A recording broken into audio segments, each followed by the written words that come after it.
Society అన్న పదం మనందరికీ సంహౌ కనెక్ట్ అయి ఉన్న పదం.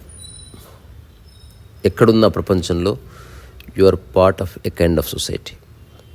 సొసైటీ అనే పదానికి తెలుగు అర్థం సమాజం, మనకు తెలిసిందే. ఈ భూమి మీద రకరకాల సమాజాలు ఉన్నాయి. మతానికి సంబంధించినవి, సాంప్రదాయానికి సంబంధించినవి, లేదా శాస్త్రానికి సంబంధించినవి, టెక్నాలజీకి సంబంధించినవి, రకరకాల సమాజాలు ఉన్నాయి. సమాజం అనేది it's a definable term, at the same time it is indefinable term. So Krishnamurti garu సమాజం అనే విషయం గురించి ఏమన్నారనేది ఈరోజు తను చెప్పిన దాన్ని ఇంగ్లీష్లో చదువుతూ తెలుగులో తర్జుమా చేస్తాను. అట్లీస్ట్ ఇంగ్లీష్ నేర్చుకునే పద్ధతిలో దీన్ని మనం వాడుకోవచ్చు. ఎందుకంటే అందరూ చెప్పిన దాంతో ఏకీభవించక్కర్లేదు, బట్ మనకు భాష ఉపయోగపడుతుంది కదా.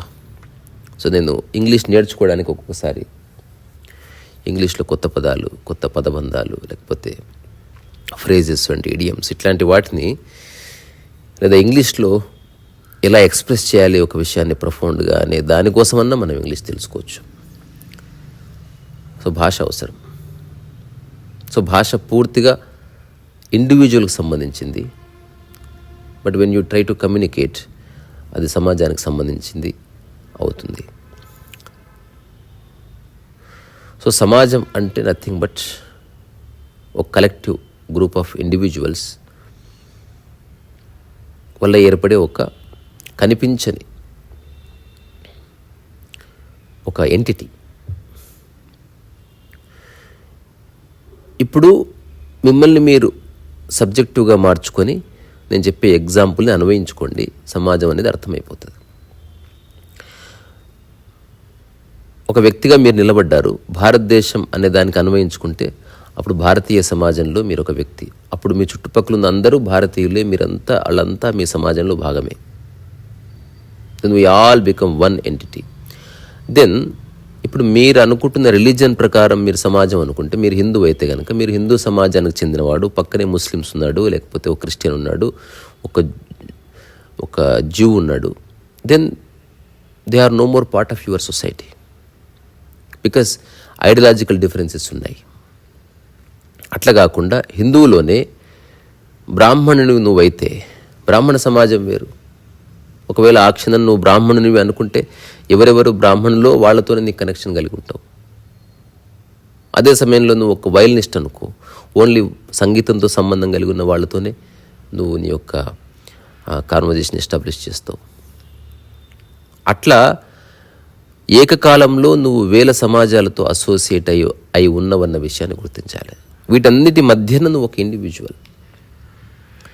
సో ఎవ్రీ మినిట్ తెలుసో తెలియకో you are trying to fit into the context of society, hence you are struggling constantly. అంటే ఒక ఇండివిజువల్ అడ్వాన్స్మెంట్కి సొసైటీ కలెక్టివ్గా పొందే అడ్వాన్స్మెంట్కి మధ్యన ఒక నిరంతరం జుగల్బందీ నడుస్తూ ఉంటుంది. ఇప్పుడు కృష్ణమూర్తి ఎక్కడి నుంచి వచ్చాడు? దివ్యజ్ఞాన సమాజం నుంచి వచ్చాడు. అలాగే వివేకానంద ఒక రామకృష్ణ సమాజాన్ని ఎస్టాబ్లిష్ చేశాడు.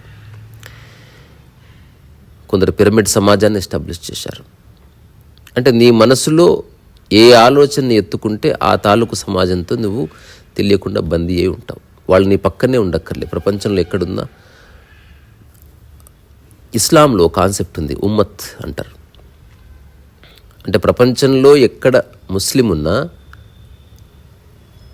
అట్లాంటి వాళ్ళంతా నీకు సంబంధించిన వాళ్ళే. దేశం యొక్క బౌండరీ అక్కడ వర్క్ చేయదు. ఏ దేశంలో ఉన్నా, ఏ ప్రాంతంలో ఉన్నా, you are all part of one ఉమ్మత్ which is called Islam. Same thing applies to anything. ఇప్పుడు మన వాళ్ళు ఎన్ఆర్ఐస్ విదేశాల్లో ఉండొచ్చు, విదేశాల్లోనే సెటిల్ అయ్యి ఉండొచ్చు, బట్ స్టిల్ వాళ్ళ సమాజం అనే కాంటెక్స్ట్లో తీసుకున్నప్పుడు they all become Indians. When Prime Minister goes to abroad, he addresses NRIs, because they may be living in the outer part of the world, but they are part of Indian society. So ఇదొక context. So Krishnamurti గారు ఏమంటున్నారనేది నేను ఇంగ్లీష్లో చదివి దాన్ని చెప్పే ప్రయత్నం చేస్తా తేలికైన పరిభాషలో. ద ఇండివిజువల్ అండ్ సొసైటీ అనే ఒక కాంటెక్స్ట్లో చెప్పాడు ఆయన. అంటే ఒక వ్యక్తి అట్లాగే ఒక సమాజం.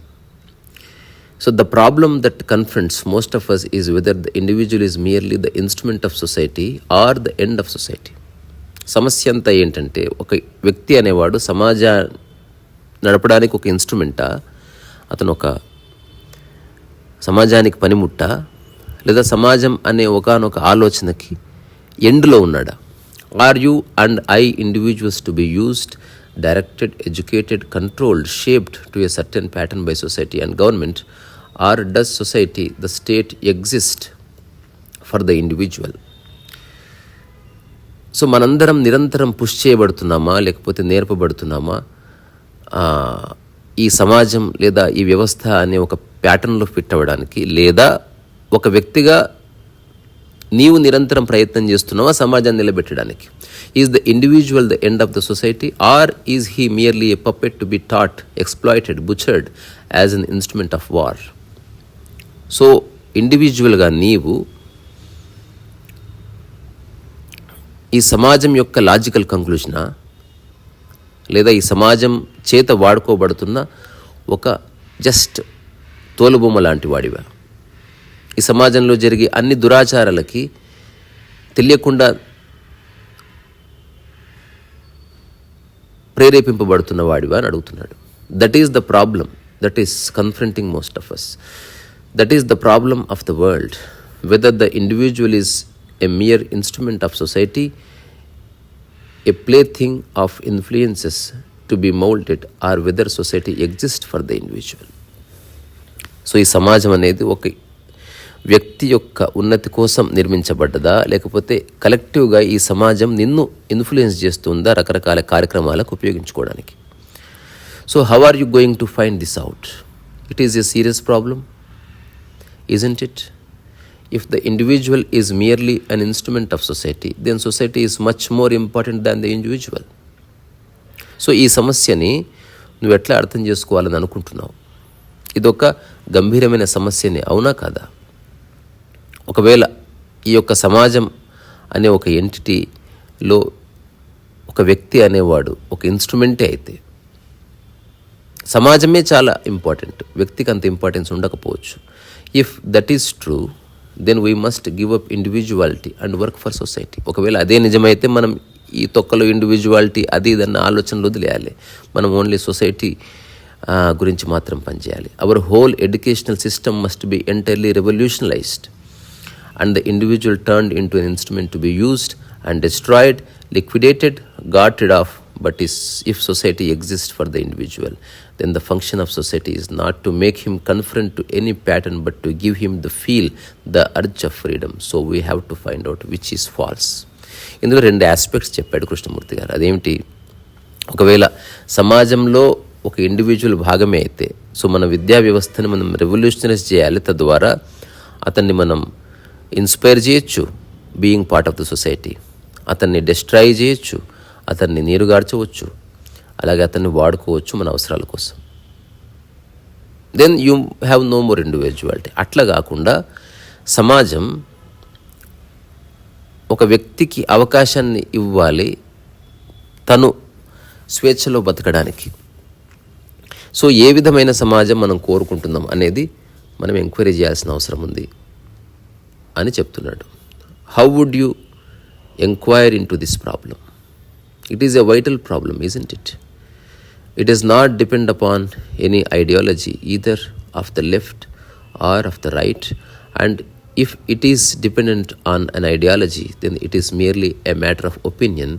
Ideas always breed enmity, confusion, conflict. If you depend on books of the left or of the right or on sacred books. ఏమంటున్నాడు మరి? ఈ విషయంలోకి ఎట్లా ఎంక్వైరీ చేస్తాం? ఈ సమస్యని మనం ఎట్లా చూస్తాం? ఎలా తొంగి చూస్తాం?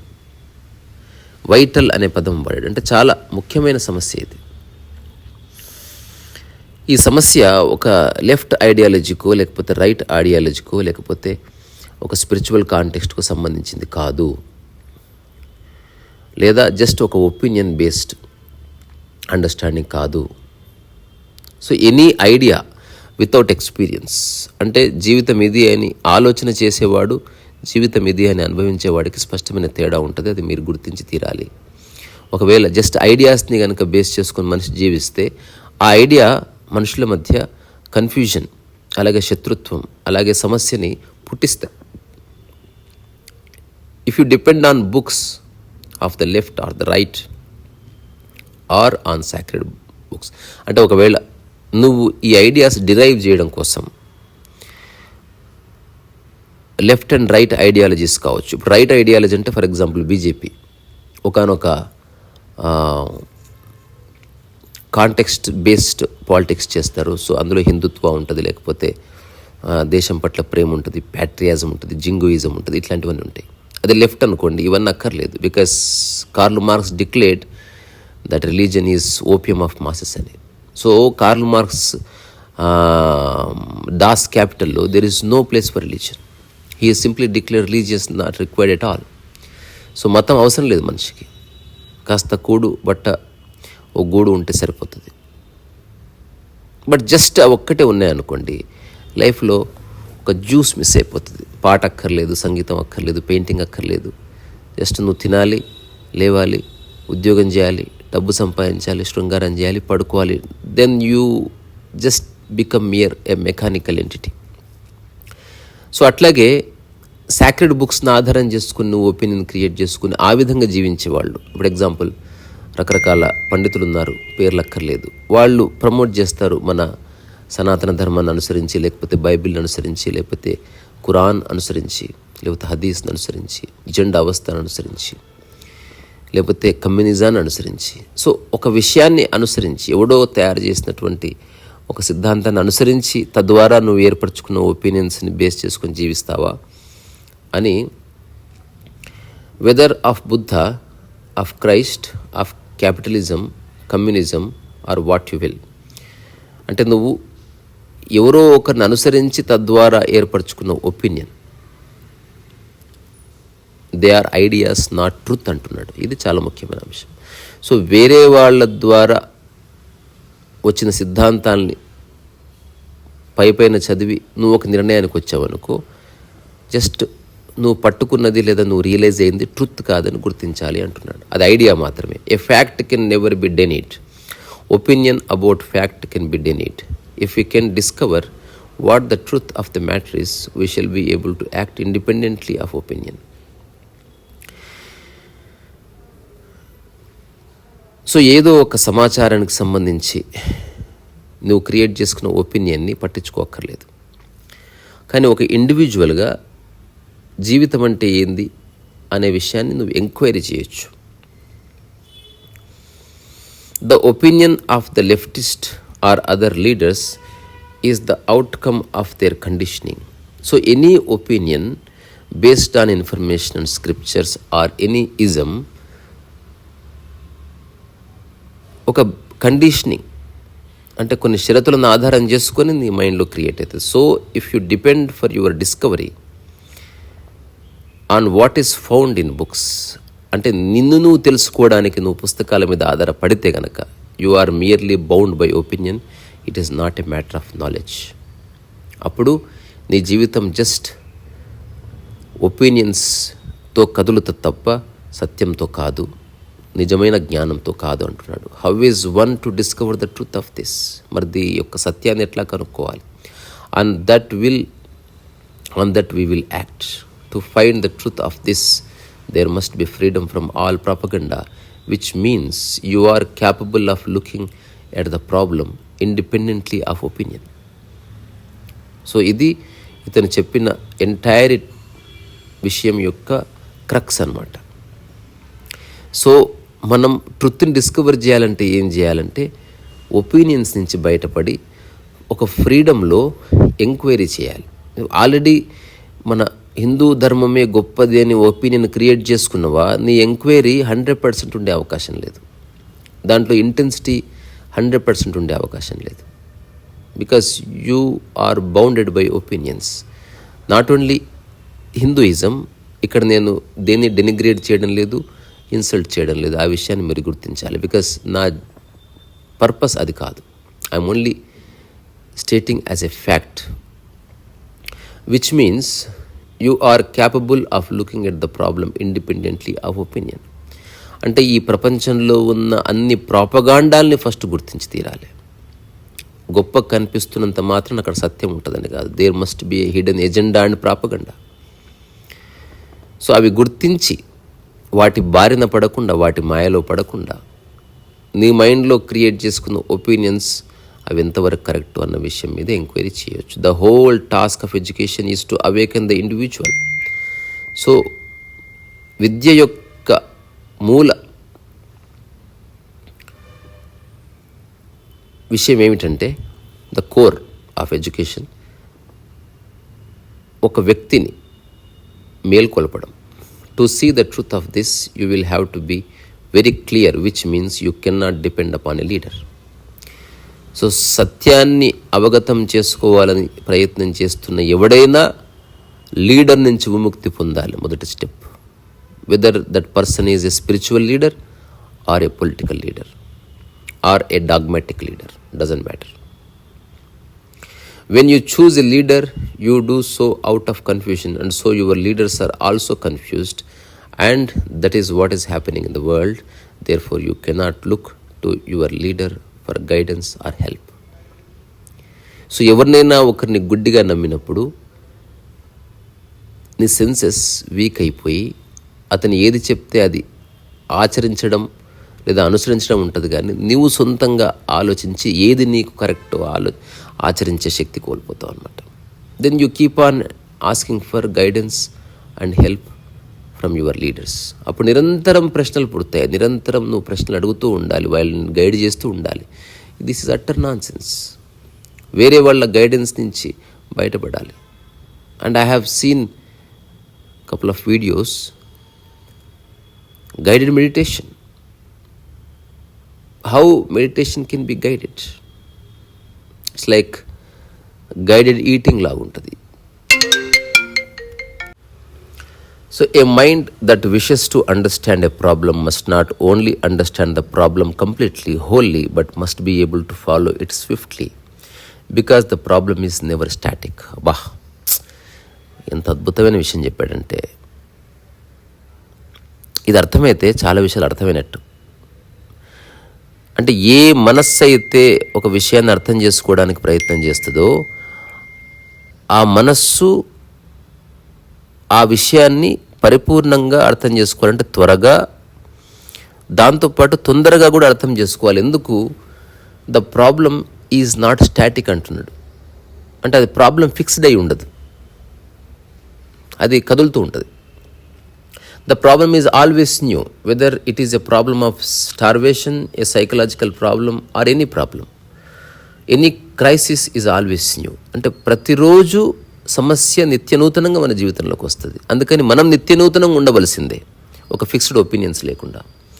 ఇప్పుడు ఎగ్జాంపుల్, ఒక వ్యక్తి, నాకు తెలిసిన వ్యక్తిలో ఉన్నారు, పేర్లు ఎందుకు, ఎనీ ప్రాబ్లం, అతను ఎప్పుడు ఒక పూజారి దగ్గరికి వెళ్తాడు. ఆ పూజారి ఏదో పనికిరాని సలహా ఇస్తాడు. అతను చాలా డబ్బులు వేస్ట్ చేసి యజ్ఞాలు యాగాలు చేస్తూ ఉంటాడు. సో నేను వీటిని తప్పనట్లే, పూజారి దగ్గరికి పోవడము తప్పనట్లే. The only thing I'm trying to convey is, అతను అసలు ఆలోచించడం లేదు తన సమస్య కారణం ఏంటని. జస్ట్ ఆ సమస్యను తీసుకెళ్ళి వేరే వాళ్ళ చేతిలో పెడుతున్నాడు. ఆశ్చర్యం ఏంటంటే, ఆ పూజారికి చాలా ప్రాబ్లమ్స్ ఉన్నాయి, ఇద్దరు తెలుసు నాకు. Therefore, to understand it, a mind must always be fresh, clear, swift in its pursuit. So ప్రాబ్లమ్ని అర్థం చేసుకుని దాని నుంచి బయటపడే మనస్సు చాలా వేగవంతంగా, అక్యూట్గా, స్విఫ్ట్గా, క్లియర్గా పని ఉండాల్సి వస్తుంది. I think most of us realise the urgency of an inward revolution which alone can bring about a radical transformation of the outer of society. This is the problem with which I myself and all seriously intentioned people are occupied. The same thing is try. అంటే inner inward revolution అంటే నీవు నీ సమస్యని పరిష్కరించుకోవడానికి ఉద్యుక్తుడవ్వాలి, ఆ మాత్రం గంభీరత ఉండాలి అని నాలాంటి వాళ్ళు ఎంత చెప్పినప్పటికీ అది అర్థం చేసుకోవాల్సింది మీరే అంటున్నాడు. How to bring about a fundamental A radical transformation in society. మరి సమాజంలో ఎట్లా ఒక మార్పు తీసుకురావచ్చు. It is our problem and this transformation of the outer cannot take place without in the revolution. So ఒక అంతరంగంలో ఒక విప్లవం జరగకుండా బాహ్య ప్రపంచంలో విప్లవం జరగదు. Since society is always static, any action any reform which is accomplished without this inward revolution becomes equally static. So సమాజం అనేది ఒక ఒపీనియన్ బేస్డ్ రన్ అవుతూ ఉంటుంది. అది తొందరగా మారదు, బట్ ఇండివిజువల్ నిరంతరం మారుతూ ఉంటాడు. కాబట్టి ఇండివిజువల్ రెల్మ్లో జరిగే మార్పు డైనమిక్గా ఉంటుంది, బట్ సమాజంలో జరిగే మార్పు స్టాటిక్గా ఉంటుంది అంటున్నాడు.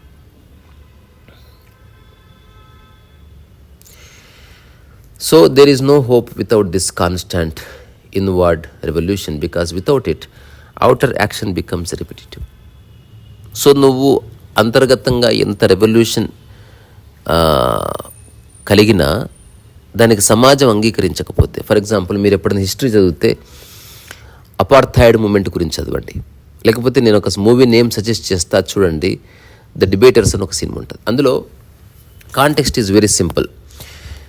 ఇప్పుడున్న సమాజం అదృష్టవశాత్తు చాలా హెల్దీ సమాజంలో ఉన్నాం మనం. ఇదే మీరు ఎక్కడో ఆఫ్రికాలో పుట్టారనుకోండి, అక్కడ నల్ల జాతీయులకి తెల్ల జాతీయులకి మధ్యన ఒక రిఫ్ట్ ఉంది, లించింగ్ ఉంది, తర్వాత రేసిజం ఉంది, అసలు హ్యూమన్ రైట్స్లో హస్తిమంతాంతర అంటే జమీన్ ఆస్వంద్ ఫరక్ ఉంది. సో అప్పుడు ఉన్న ఒక నల్ల జాతీయుడికి జస్ట్ బతకడమే పెద్ద ప్రాబ్లం. తెల్ల జాతీయుడు అన్నీ అనుభవిస్తున్నాడు, నల్ల జాతీయుడు జస్ట్ నల్లగా ఉండటం వల్ల నిరంతరం నిందలు పడుతున్నాడు. సో అప్పుడున్న నల్ల జాతీయులు ఎవరైతే ఉన్నారో అందులో కొందరు awakened people through debate they have educated the society. అంటే ఇదేంది, ఇన్వర్డ్ రెవల్యూషన్ వచ్చింది, but society is static. So inward revolution వచ్చినంత మాత్రాన హఠాత్తుగా సమాజం మారదు.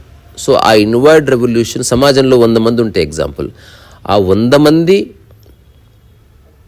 అట్లీస్ట్ 70% ఆఫ్ ద పీపుల్కి ఇన్వర్డ్ రెవల్యూషన్ వచ్చిన తర్వాత అప్పుడు వాళ్ళే సమాజం కాబట్టి వాళ్ళు మార్పు తీసుకురాగలరు సమాజంలో. ఇప్పుడు రీసెంట్గా నేను దుబాయ్ వెళ్ళినప్పుడు I have scene tremendous change in Dubai culture. ఒకప్పుడు ఉన్న ఇస్లామిక్ సమాజం కాదు అది, now it is well advanced. బయట అమ్మాయిలు పనిచేస్తున్నారు, అరబ్ అమ్మాయిలు హాయిగా బుర్ఖా లేకుండా తిరుగుతున్నారు. దానికి కారణం ఏంటి? ఇప్పుడు దాన్ని పరిపాలిస్తున్న రూలర్ ఇన్వర్డ్ రెవల్యూషన్ జరిగింది తనకి. సో మనం మారాలి, మనం సమాజంతో పాటుగా మారాలి. ఎప్పుడో హండ్రెడ్స్ ఆఫ్ ఇయర్స్ అగో మనం ఎట్లా ఉన్నామో అట్లా ఉండటానికి వీల్లేదు. ఇది ఒక పెద్ద సబ్జెక్ట్ అనుకోండి, ఇప్పుడు దాంట్లోకి వెళ్ళను. సో అక్కడున్న అతను తన రెవల్యూషన్ని చుట్టుపక్కల ఉన్న తన ముస్లిం క్లెరిక్స్కి చెప్పిన తర్వాత దే కన్విన్స్డ్. అక్కడి నుంచి సమాజంలో ఒక ట్రెమెండస్ చేంజ్ వచ్చింది. లాస్ట్ 20 yearsలో దుబాయ్ స్వరూపం మారిపోయింది. Now it is one of the richest society in the world. నేను చూశాను, I did not feel as if నేను ఎక్కడో ఒక మోనోథియిస్టిక్ రిలీజియన్ ఉన్న ఏరియాలో ఉన్నాను. I have seen all kinds of cultures over there. Of course they follow Islam, clear-cut Islam, but still the society is changing rapidly because the individual changing rapidly. కాబట్టి కృష్ణమూర్తి గారు అంటున్నది, ఒక వ్యక్తిగా నువ్వు మారినప్పటికీ సమాజం మారదు, కానీ ఒక వ్యక్తి తన చుట్టుపక్కల ఉన్న ఇండివిజువల్స్ని మార్చే క్రమంలో మెల్లమెల్లగా సమాజం మారుతుంది. Because you are the world and world is you. తద్వారా ఇప్పుడు ఒక ఇంట్లో ఒక వ్యక్తి ఉన్నాడు, ఆ ఇంట్లో ఉన్న వ్యక్తుల్ని మార్చడమే కష్టమైపోతుంది. అందుకని తను మారాలి, తన ఆచరణలో తన మార్పు కనిపించాలి. దాన్ని చూసి ఇన్స్పైర్. ఇప్పుడు చాలా సినిమాలు అట్లాగే వచ్చే లగాన్, ఒక్కడు మారుతాడు, ఆ ఒక్కడు 11 మందిని ఇన్స్పైర్ చేస్తాడు, ఆ 11 మంది ఊరిని ఇన్స్పైర్ చేస్తారు. అప్పుడు ఊరంతా ఒక్క ఎంటిటీగా కదులుతుంది. Because the static society does not change so rapidly. That is the crux of the whole context of Krishnamurti garu, Tata garu. So సమాజంలో నువ్వు ఒక ఇండివిజువల్, ఒక రిజిడ్ సమాజంలో హఠాత్తుగా ఒక ఇండివిజువల్ ఒక ఎన్లైటెండ్ మ్యాన్గా మారొచ్చు, but suddenly the society cannot accept. అందుకే ఎప్పుడైతే ఒక వ్యక్తి మారి సమాజం మారలేదో ఆ సమాజం ఆ వ్యక్తిని చంపేస్తుంది. అతను కనుక అవుట్ బస్ట్ అయ్యి తన యొక్క రెవల్యూషన్ చెప్తే, అందుకే తెలివైన వాడు ఏం చేస్తాడు, ఈవెన్ దో హీఈస్ రియలైజ్డ్, అతను తన యొక్క రెవల్యూషన్ని దాచి చుట్టుపక్కల ఉన్న వాళ్ళకి మెల్లమెల్లగా చెప్పి కొందరిని చైతన్యవంతం చేసి ఆ కొందరు ఇంకొంతమందిని చైతన్యవంతం చేసిన తర్వాత సమాజాన్ని టచ్ చేయాలి. బికాజ్ ఇట్ ఈస్ స్టాటిక్ అంటే nothing but a stone. So అప్పుడు మెల్లగా ఇండివిజువల్స్ మారినప్పుడు సమాజం మారుతుంది. Society never advances or never changes or never goes through a radical transformation without the transformation which takes place in individual. So individual is and plays a vital role. He is the key figure in the society, but he has to change. అంటే మీరు మారాలి. అలా మారాలి అంటే ఏం చెప్తున్నాడు, దాన్ని repeat మళ్ళీ ఒకసారి చెప్పి ముగిస్తాను. అంటే you should not come to a logical conclusion or you should not create opinions based on scripture reading or your leader verbatim. అట్లాంటి వాటి ద్వారా కాకుండా ఒకవేళ నీవే జీవితం అంటే ఏంటని అర్థం చేసుకొని అట్లాంటి ఒక మార్పుని నువ్వు ఆహ్వానించినప్పుడు అది చుట్టుపక్కల వాళ్ళకి నువ్వు అర్థం చేయించే ప్రయత్నం చేసినప్పుడు ఒక చైతన్యవంతమైన సమాజం ఏర్పడుతుంది. సో ఈ సమాజంలో, ఈ ప్రపంచంలో అఫ్లుయెంట్ సమాజాలు ఉన్నాయి, ఎలాంటి నియమాలను పట్టించుకొని సమాజాలు ఉన్నాయి, హిప్పీ కల్చర్స్ లాంటివి. అలాగే పూర్తి సాంప్రదాయంలో ఇరుక్కుపోయిన గ్రామాలు ఉన్నాయి.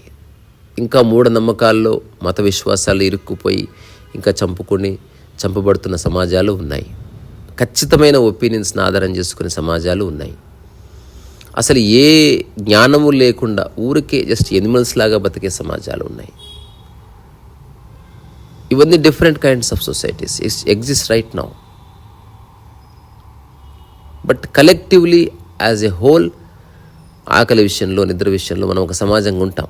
అందుకే మనం అన్నదానం చేసినప్పుడు ఒక రకమైన వేవ్ ఉంటుంది అక్కడ. బికాస్ అక్కడ కులం, మతము, వ్యక్తి యొక్క ఇంటెలిజెన్స్ ఇవన్నీ పక్కెళ్ళిపోయి ఆకలి ప్రామాణికంగా ఉంటుంది కాబట్టి. But when it comes to knowledge అందులో 90% ఆఫ్ ద పీపుల్ అవుట్కాస్ట్ అయిపోతారు. When it comes to religion 50% outcast అయిపోతారు. When it comes to music 99% outcast అయిపోతారు. సో అదబ్బా, ఈరోజు డాక్టర్ షర్మిల గారిని వాళ్ళని కలవడానికి వెళ్తున్నా, ఊరికే ఫర్ నో రీజన్. ఆ తర్వాత కొన్ని పెయింటింగ్స్ వేసేది ఉంది. అండ్ జొనాథన్ లివింగ్స్టన్ సీగల్ ఒక 1.5 months ఆలస్యమైంది. పర్వాలేదు, ఈ ఎటర్నిటీ ఆఫ్ టైంలో ఈ మాత్రం ఆలస్యం ఏం పెద్ద ప్రాబ్లం కాదు. కాకపోతే ఇది అయిపోగానే ఇంకో బుక్ రాయాలనుకుంటే ఆల్మోస్ట్ ఈ పుస్తకం గురించి వెయిట్ చేయాల్సి వచ్చింది. సో ర్యాపింగ్ అప్, మ్యాక్సిమం 1 weekలో ప్రింటింగ్ వెళ్ళిపోతుంది. అది యాక్చువల్గా ఒక ఇద్దరు వ్యక్తుల వల్ల స్టాల్ అయింది, అది విషయం. I'm not blaming, but this is what happened. So మనుషులతో పెట్టుకుంటే అంతే. రీసా రస వయసు.